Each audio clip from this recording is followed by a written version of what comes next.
Okay, so today we are going to be talking in this little live training about mastering vocal registers. So just to make sure, most of you, especially if you've had a lot of training, you may think that you already know what vocal registers are, and you probably do, but do you understand why head voice is called head voice and chest voice is called chest voice? So let's just understand that first and foremost. So head voice is called head voice because the sound resonates and bounces around in your head cavity, in your sinuses, in the space between your skull and your brain. That is like where head voice lives. And you can test this out, which is kind of cool. If you put your hand on your collarbones, actually, let's do this with chest voice too. So chest voice is called chest voice because it resonates in your chest cavity. And you can feel that. So if you put your hand below your collarbones and you just go, ah, aha, that you will feel that buzzing vibration in your chest cavity under your hand.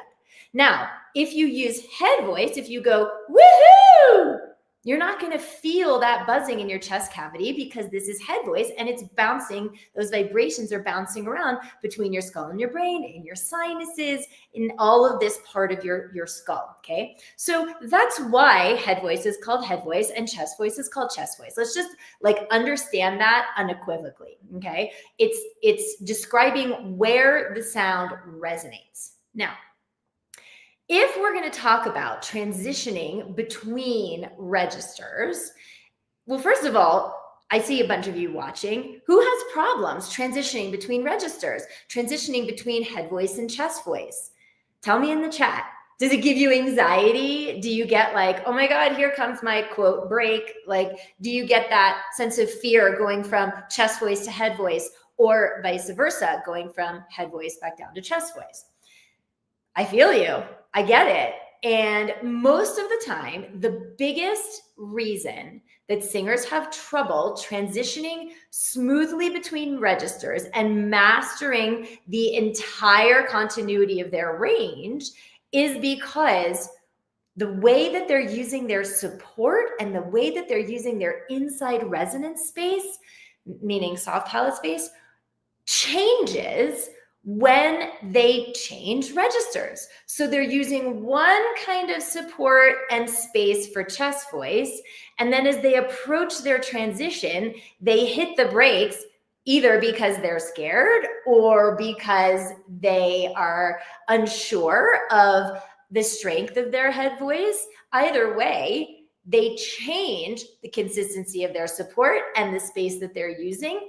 And now they go into head voice and something has shifted, something has changed. And now we lose that continuity. We lose that mastery between all registers. And so here's the thing, guys, and you've heard me coach on this many, many, many times, which is we do not change support when we change pitch, and we do not change our support when we change registers. And too many singers think that they're making a change. Oh, I'm changing from chest voice to head voice, or I'm changing from head voice to chest voice. And then they change their support in that process. And now we've got a big old break, a big old chasm, as it were, in between these two registers, because most of you have taken your foot off the gas. Those of you who've watched my masterclass series that we just did a week or so ago, we talk about opposition of your anchor of your support and the sail of your soft palate and resonance space, and that those two things are always opposing each other.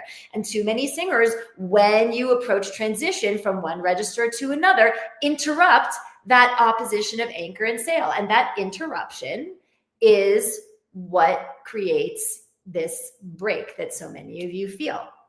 So the number one thing when it comes to mastering vocal registers and transitioning smoothly from one register to another is that idea of when you're moving from one register to the other, do not change that continuity of flex down through your support and that continuity of pull and tilt up through the stretch of your soft palate.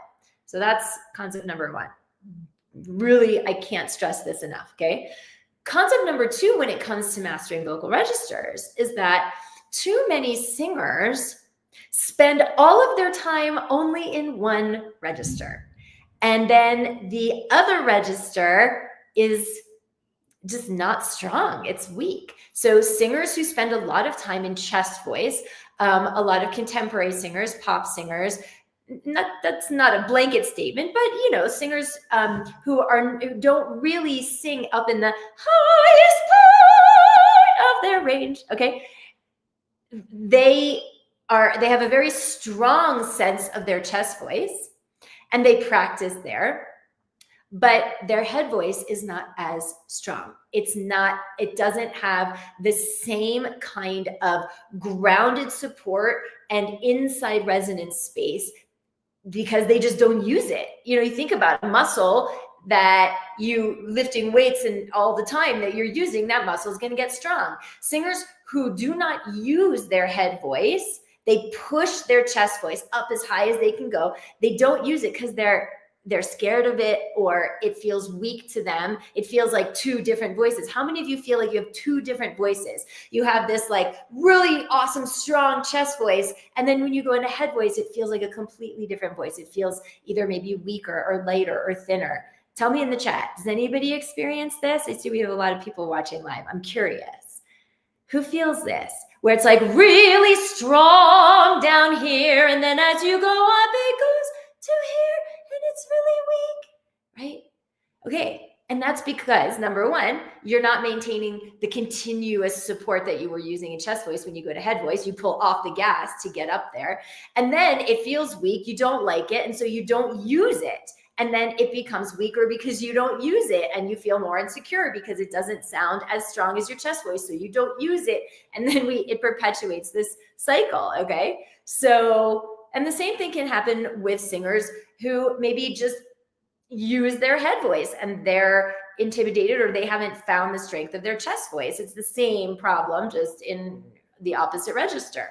So when we are working on mastering registers and creating smooth transition between registers, we have to make sure that both of our registers are equally as strong, equally as supported. So the first thing that I do when I'm coaching singers on transitioning smoothly between one register to the next and making that what we call passaggio, that passage from one to the next. I don't use the term break. I hate the term break, because if you think of it as a break, you will create a break and you will pull off the gas and take your foot off of your support so that you don't fall into this chasm that you've envisioned as a break. So don't call it break. But when we're working with singers on passaggio, smooth passage from one register to the next, the first thing that I coach singers on, the first thing that we do is make sure that both registers, that singer understands, both registers are how to use the equal amount of unchanging, consistent flex of lower abdominal support and the equal feeling of pull and stretch in the soft palate in both registers, so that head voice can be just as strong as chest voice, so that when I'm going from head and I go down the scale, you don't know where I changed. Okay?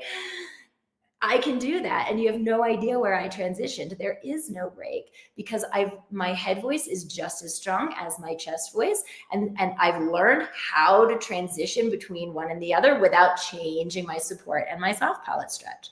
So if you are having trouble with transitioning smoothly between registers, likely it's because you're treating them differently. You're training them differently. You might not even be training one. You might not even know how to strengthen one versus the other. And so there's a weak balance, and there cannot be smooth continuity and transition if the balance is weak. Okay. So one of the things that you can do to play with transitioning between head voice and chest voice back and forth. And men, this goes for you too. Men, you have chest voice and head voice in your modal voice. And then you have falsetto, which is above that. I'm not talking about falsetto right now. I'm talking about transitioning between chest voice and head voice in your modal voice if you're a guy. And women, head voice and chest voice where you are. So one of the things that you can really play with is doing some sirens. Sirens are this kind of thing. Ah, Yeet. Going from the bottom of your voice all the way up to the top of your voice and all the way down. And as you're sirening, really be intentional, bringing your awareness to, am I changing my anchor and my sail as I move through transition? Am I pulling away from it? Am I grabbing onto it because I'm scared of the transition? Or am I just continuing to move my lower abdominal support, all these muscles of flex, away in that continuous flex from the feeling of high between the ears? Do it on sirens. And I promise you, you'll start to notice what the gaps are. If your head voice, if this happens, did you notice I was strong in chest and then it went, got super airy and weak? That's because I pulled off my support. I can make my voice break like that too, guys, if I'm not using my technique, right? So if that starts to happen, that tells you that you don't use the same support and the same shape of resonance in your head voice as you're doing in your chest voice. You're pulling off. And so your head voice is weak. So start using your head voice more. I do this with the students in our intensive training all the time. I'll say, can you just talk to me in your head voice? I'll say, just count, say 1, 2, 3 on your support. Say, hi, and just talk to me in your chest, in your head voice, on your support. And they start to understand what that feels like to be just as supported in their head voice as they are in their chest voice. And I'll do the same thing for singers who have the opposite problem, who have a really supported head voice, right? Our opera singers out there who tend to be a little scared and trepidatious of using chest voice.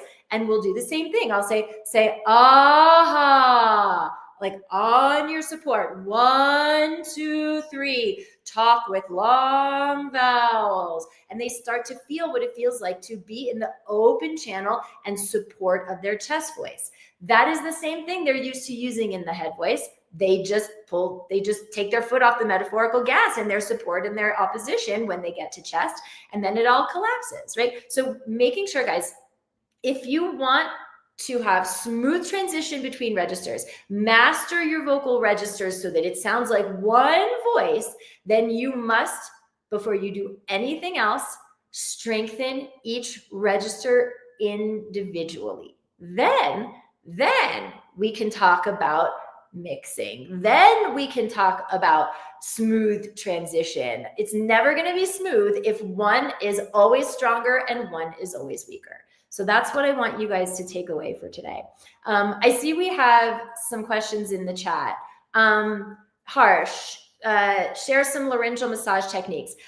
Harsh, I'm going to tell you something that maybe you don't want to hear. I don't believe in laryngeal massage. I don't believe that anything or anyone should be manipulating your larynx from the outside. If you have tension issues and that's why you feel like you need to massage your larynx, then we need to address the root of the tension. What is the brain telling the body that is causing the body to hang on for dear life and to stress and tense like that?